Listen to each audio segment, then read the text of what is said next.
This is part 1 of a tutorial series working on Streamutils, tool for YouTube streamers. It's a program, you just install it, you set some stuff up, and it just works. So we're going to open up Google Chrome, to github.com/Colton-lab234. This will be in the description. Streamutils. And you're going to want to go to code. You're going to want to click on download zip. Now open it up,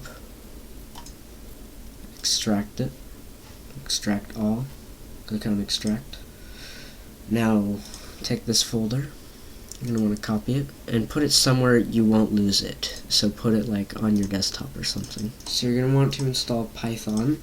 So you're going to go to python.org, link in description, and go to download, click on Python, and then go all the way to files, Windows Installer 64-bit.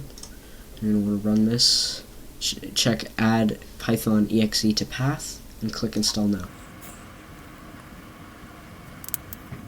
Choose this option, click yes, and click close. Okay, you're going to want to click on this. You can minimize this window.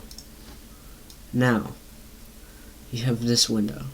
This window is asking you to enter the URL of your live stream. Now, if you go to, like, I don't know, what's something that's always running? The Lo-Fi Girl stream is always running. That's what I use to test this. And so you just go in there, copy this link, paste it, click submit. If you want to close it, you can either do this, you can do close, or you can close the command prompt window. I don't know how to make outros.